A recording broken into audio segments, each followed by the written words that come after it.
Yo, what's up guys, Kai here, and welcome back to Let's Play Final Fantasy VI using no Magicite. Today has been a shitload of fuck.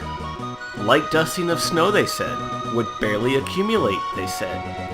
Well, why is it then that I woke up to not only 7 inches of snow on the ground, but more coming down still? Well, at least on the bright side, it did make for the perfect day to have some pepper jack grilled cheese sandwiches and stay inside playing video games. Or watching the Super Bowl, if that's more your thing. I don't care about that myself because I'm not a sports fan. And yeah, I know, that's a huge surprise to all of you that Kai is not a sports fan. I used to be when I was a lot younger, but not so much anymore, and I don't know why. I just grew out of it or something. And even if I was interested in watching the game, I wouldn't be able to because not only do I have to raid in Final Fantasy XIV later tonight, but I also have to work afterwards, so yeah. But that's not why you guys are here now, is it? No, it's not. You're here for some more Final Fantasy VI, and since last time, I did decide to go ahead and fight the battle with the 4 Rhodoxes, just so that I can speed things up for myself later on when I actually do need to encounter them.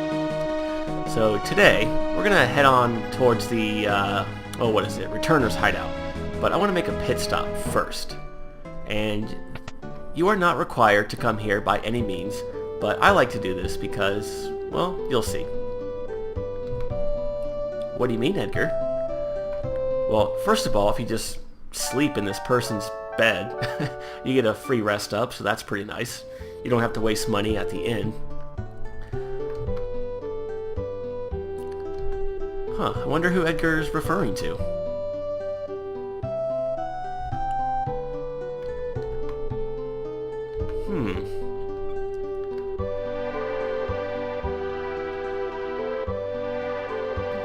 Ah, Sabin was here. I guess we could say this is Sabin's cabin? What the deuce?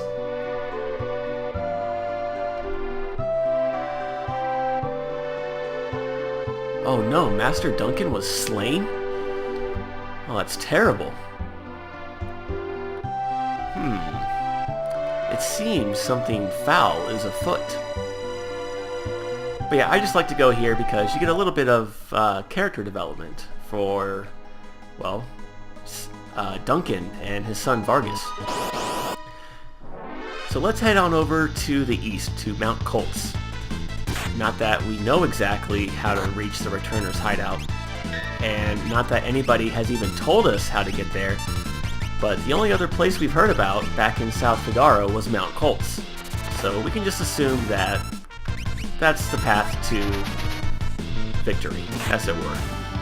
So we're going to go to Mount Koltz and check things out there. See what's going on with Duncan and Vargas and Sabin. Hopefully he's alright. Yeah, we got some pretty kick-ass mountain music here. Not as good as the mountain music from Final Fantasy V, but I like this tune all the same. Alright, we got some new enemies, kickboxers. Now, these guys, you just want to go with auto crossbow. And you can very, very rarely steal a piece of headgear called the bandana. Okay, it didn't work there.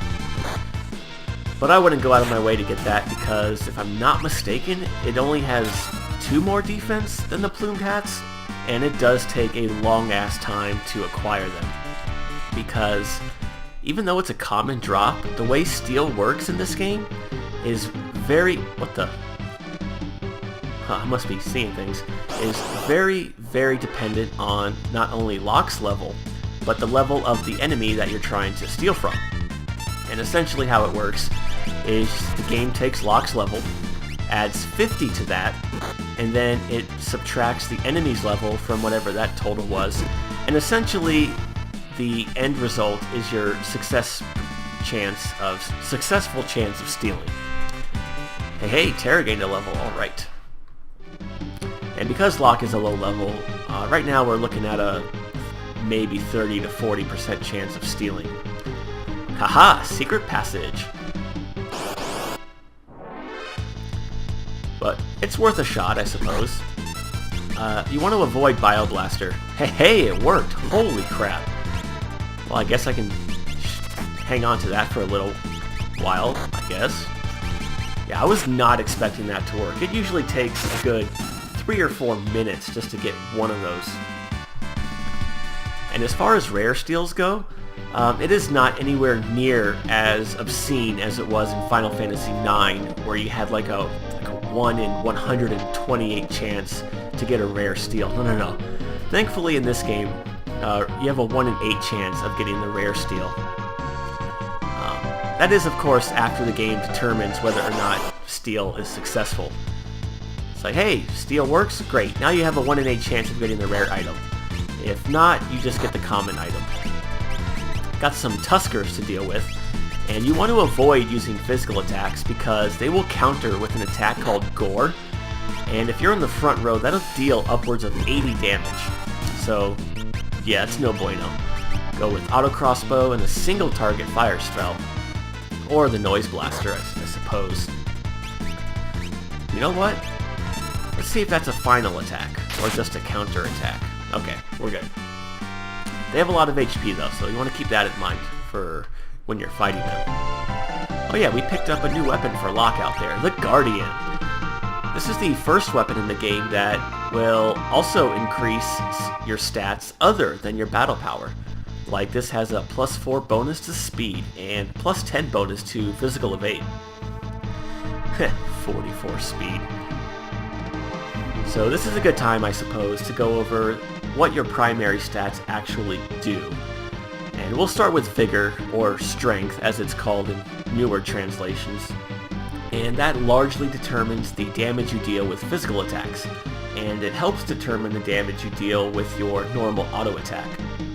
Speed is pretty self-explanatory. The higher that is, the faster your character's ATB gauge will fill up in battle. Stamina has a few effects, but it's also one of those stats that you can and should disregard completely. What it does is it not only calculates how much damage you take from being poisoned or having the seizure status, but it also determines how much HP you recover when you have the regen status. However, for stamina to have an impact on either of those things, you need to really jack up your stamina. Otherwise, it's not even negligible. You won't even notice the effect. And if you're playing this game with the intent of using Magicite to boost your stats, I would not waste a single level pumping up my stamina. There are far more better things to use Magicite for. For example, boosting your Vigor or Magic Power. Stamina also very minusculely will determine your character's resistance to instant death attacks, but again, you would need so much of it that it's not even worthwhile to go after, in my opinion. Magic Power is easily the most broken stat in the game, because you will notice that roughly, I'd say 90% of the attacks in this game base their damage on Magic Power. So you can already tell just from that information that boosting your Magic Power will really make your characters overpowered. Battle Power is your weapon damage, essentially. It's the strength of your equipped weapon. Defense is your physical defense, the max being 255, and that's pretty self-explanatory as well. Evasion is completely bugged in the Super Nintendo and PlayStation versions of this game, and I'll go over that in more detail probably in the next episode. But for right now, just know that it's completely broken, and you should not pay attention to that stat at all. It is completely irrelevant. Magic defense works in the same way that physical defense does, only for spells, and again, the max is 255. And magic block percentage is your magic evade. And again, I'll go over that in the next episode. So yeah, let's equip the Guardian on Locke. That's a really good weapon for him. Makes him a little stronger, a little faster. Got another secret passage over here. And some more kickboxers to deal with. Let's do the Let's use the noise blaster. Do something a little different this time. I might be out of the loop on this one, but I very recently just found out that they're making well, not a sequel. It's more of a remake of the Kickboxer movie from the 80s, and I just cannot believe that. Hollywood has no original ideas anymore. It's just nothing but remakes and sequels and cash grabs and Atlas armlets. One of the best accessories in the entire game. I'm going to give that to Locke. Now, the description here is a little bit misleading. It says it raises fight damage, and while that is true, more accurately, what the Atlas armlet does is it increases all physical damage by 25%. And I don't know why I gave that to Locke. I want to give that to Edgar, because that will boost the damage of his auto crossbow. Yeah, very powerful setup. Running shoes and auto crossbow. Oh man. And I should probably heal Terra. Ooh, is she near fatal? I can't find out. Well, when your character is kneeling down like that, if you use the fight command, you have a 1 in 16 chance of doing a limit break. Yeah, you heard me correctly. Final Fantasy VII was not the first game to have limit breaks. They're more rare in this game because you can't use them on command, but they do exist. And there are a few other conditions required, such as needing to be in battle for, it's either 16 or 32 seconds. I don't know, something with the in-game clock, and it's required before you are eligible to do a desperation attack, as it's known. And you also have to have the near fatal status, which is only acquired when your character has, I think it's 1/8 or 1/16 of their max HP. Yeah, just because they're kneeling down like that doesn't quite mean they have near fatal status. You'd have to either use an item or a spell on your team and look to the left where it says Haste by Edgar's name. And I don't know why I'm pointing at my screen like you guys can see that, but instead of Haste, it'll say near fatal. And then you just use the fight command and you might get a limit break. No, we'll just go with the single target fire spell and auto crossbow. Trilliums here, the little tentacled plant monster, can poison your characters, so be careful about those guys. But yeah, if you're interested in seeing those limit breaks, I made a compilation video the last time I LP'd this game. So just head over to that playlist and scroll down to the bonus episodes and you can't miss it. Be warned, if you watch it now, there will be spoilers as to some of the characters you can recruit in this game and their names. So if you do care about that, then you probably don't want to watch that video. But if you just want to see the limit breaks and what they do and how powerful they are, then, by all means, go watch that video. I probably won't recreate that video for this LP, just because there's no reason for me to do that.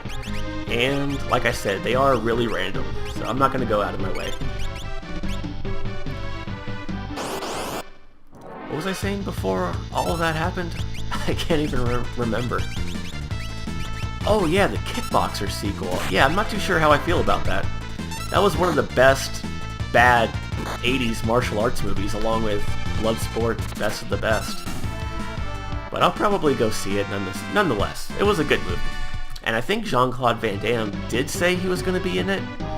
Not as the main character, I'd imagine, because he's getting pretty old, but he'll probably make a cameo at some point, I would imagine.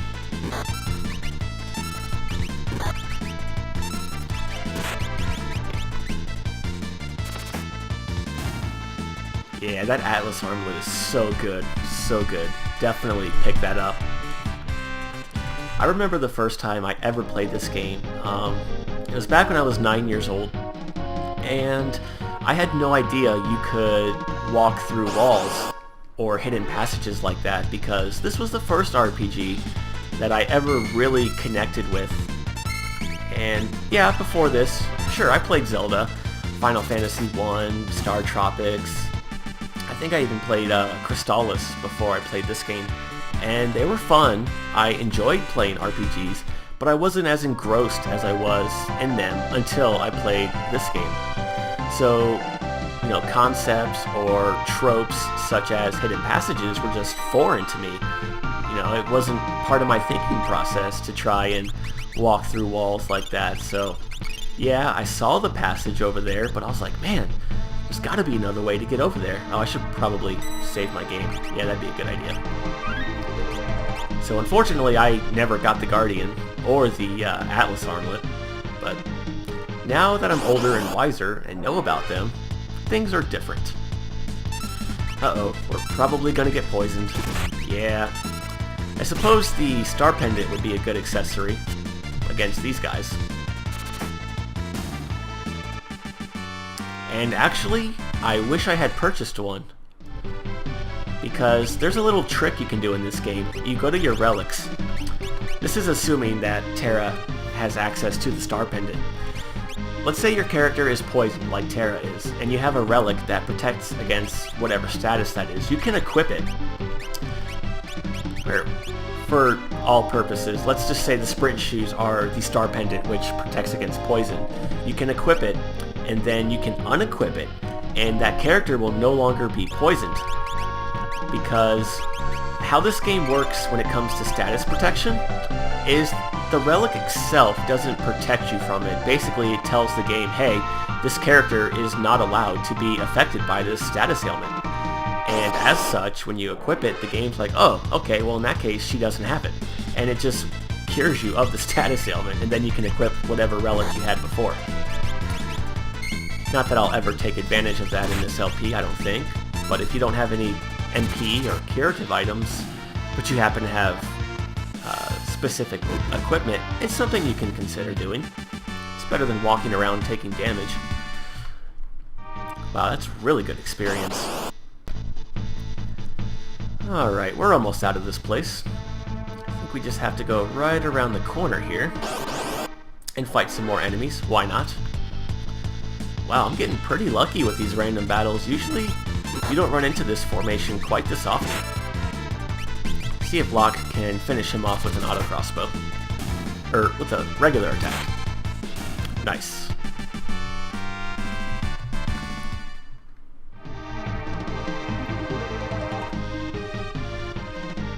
Hey, who's... Huh, wonder who that was.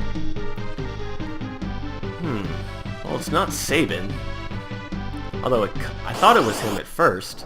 Although we didn't really get a good look at him until now. Oh, you know what? Let's get to Edgar's turn. The other really good thing about the auto crossbow is because it's a physical attack, if you attack an enemy from behind, like Edgar just did, it'll deal double the damage, just like a normal attack. That's pretty cool. Terra gained a level, and Edgar gained a level. Awesome. Hey, how's it going? Oh, this is Vargas, Master Duncan's son. No. What the?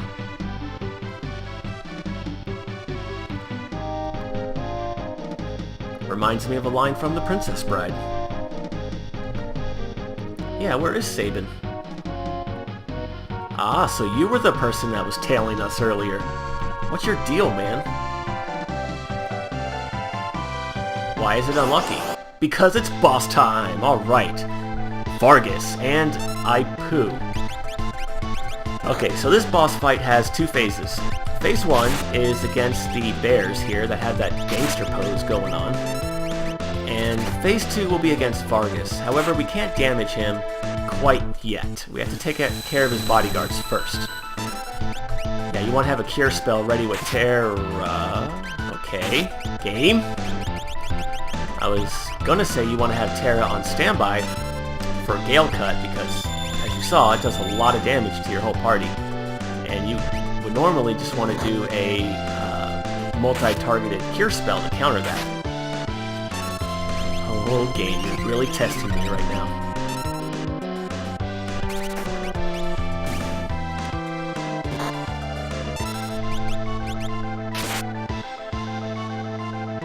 You know what? Let's have Edgar finish this guy off, and we'll try to steal from Vargas. You can rarely get a Mithril Claw from him, but his common steal is a tonic, I think it is. We'll give it a few tries. Whoa, he can attack twice? Now Vargas is actually weak to poison, so the Bio Blaster will deal a little bit more damage than the auto crossbow, even with the Atlas Armlet. Now, even though he's immune to poison, you still want to go with the Bio Blaster because in this game, poison is more useful as an elemental attack, more so than a status ailment. Oh, another Gale Cut.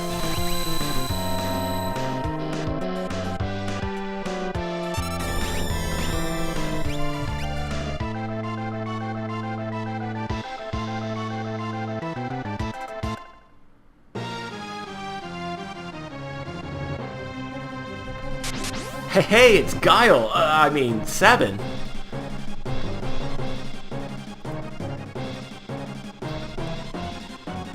What? Vargas defeated his own father? You insolent fool!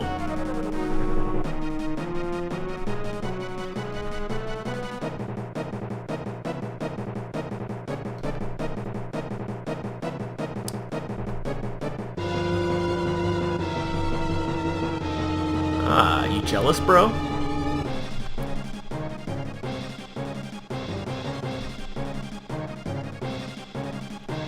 So that's what became of Duncan. Killed by his own son. Yeah, you're his kid. Why would he choose Sabin?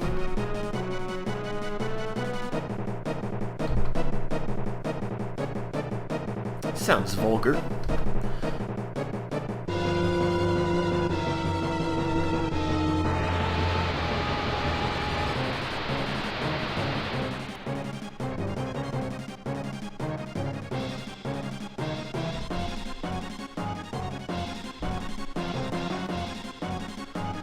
Well,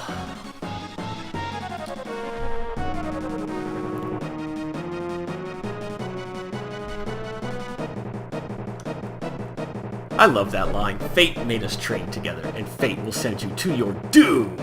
But can Sabin defeat Vargas in a one-on-one duel to the death? You guys will just have to wait until next time to find out. But until then, as always, thank you for watching, and I hope you have a good day. Peace.